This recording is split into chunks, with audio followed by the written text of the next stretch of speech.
47. Let's check in with meteorologist Amber Wheeler for what's ahead. Hey, Amber. Hey, good morning. We are looking at temperatures today staying a little cooler because we've got that rain chance, and that's actually moving in this morning. Slow moving, soaking rain, and we've got a little bit of a flood threat. It's a small flood threat, but I want to show you what we have happening here. Rain is lifting in from the south.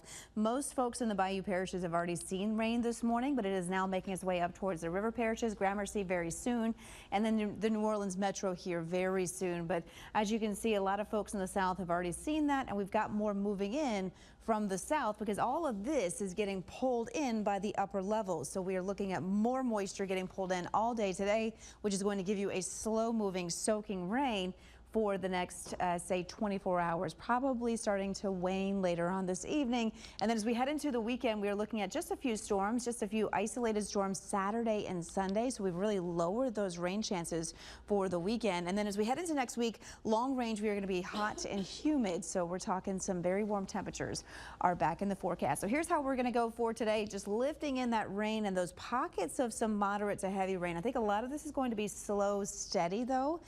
So just once it starts, it's probably not going to stop for you. So if you've left the house or you haven't left the house yet and you see dry conditions outside, take your umbrella because you're going to need it later on today. This is 2 p.m. this afternoon. We're going to keep this going, and you'll notice that later on this evening we'll start to see the rain forecast or the rain start to decrease. So if you're heading to dinner, you're probably going to have that rain stick around, and then once we get into the weekend, things become a little more sporadic for us. Rain potential in terms of accumulation widespread, around 1 to 2, some pockets of 3, and so that's why we have that low end flood threat. But here's as we head into the weekend. This is starting Saturday morning. So we've got this upper level low that's going to be parked over us, and that's going to give us some scattered showers and thunderstorms Saturday afternoon.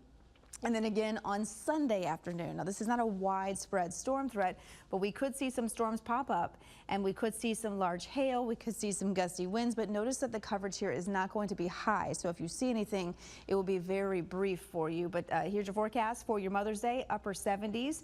30% chance for some rain and storms, so you're going to keep an eye on that radar if you got plans outside, but still a lot of dry times. Here's your forecast for the next 7 days. We are looking at those 70s for a few days because of the rain, and then once that moves out of here, we'll start to see those mid to upper 80s into next week. And of course, everybody out there on the water, we're watching for storms this morning, but really nice as we head into this weekend. So not a total washout for Mother's Day. No, but we have a few storms we'll have to watch after because we could see some large hail and anything that does pop up. All right, we'll keep an eye on things. In the meantime, we got